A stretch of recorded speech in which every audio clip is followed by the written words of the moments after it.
Ganito ang itsura guys pagkahapon sa amin. Yung araw nakatutok na sa aming bahay. Ayan o.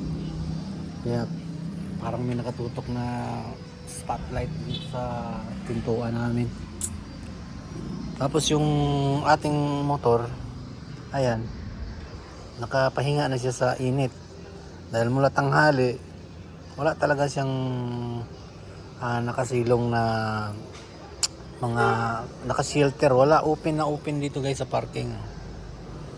Yung puno naman ng mangga, wala na kasi yan, trimming na kasi yan. Tapos may naka na kotse, tsaka yung e-bike, tsaka yung isang kotse pa.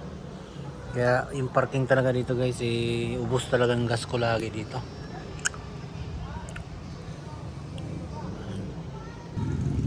Ayan. Kaya ito ang liwanag oh. Kasi yung araw makaharap talaga sa amin oh. Naka na, kumbaga sa naka almost 20 degree na yung araw.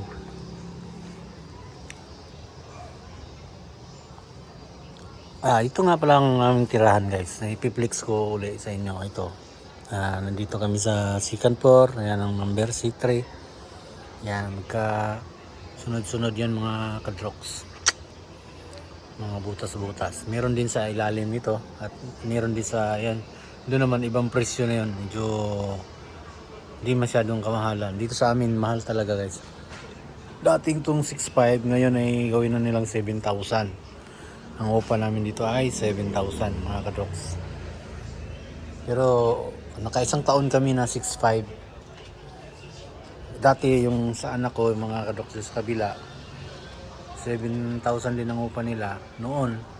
Basta meron kang sasakyan. Kasi 500 yung sasakyan eh. Nakapark ka ng sasakyan.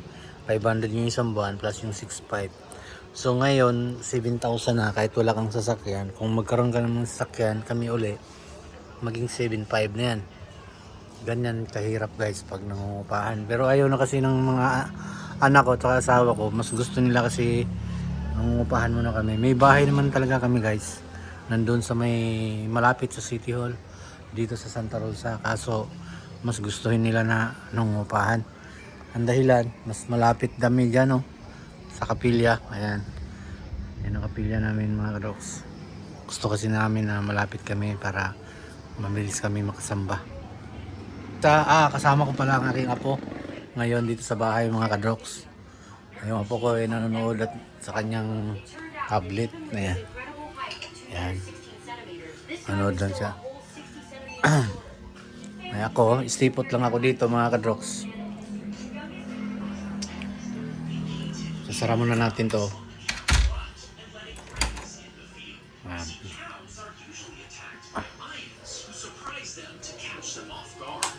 Yan, nga po ko guys, nanonood. Ito yung kusina. May problema nga pala mga kadroks yung CR namin. Yung naputol kasi yung ito. Na laging natagas guys. Naputol kasi ng anak ko to. Ito kasi dapat nakasalpak yun dyan. Naputol na ng tabo. Kaya ngayon laging may leak. Hindi nalagyan ng guys eh. Hindi nalagyan ng tiplon. Tiplon lang naman ang katapat. Ang problema kasi kung tatanggalin mo at maglagay kami ng tiplon, babaha, malalakas ng tubig kasi yung patayan ng tubig nandun pa sa baba guys. Oo, nandun pa sa baba, doon pa sa gilid ng kabilang apartment. Kaya kailangan magtatawagan, magpapatayin doon, may tao na dito. Tsaka hanapin pa yung alin doon bulb.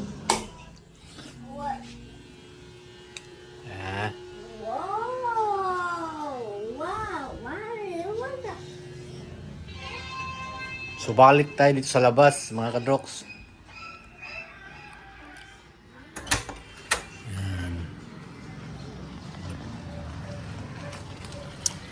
Yan nga pala ang bahay ng mayari, mga bahay rin ng bahay.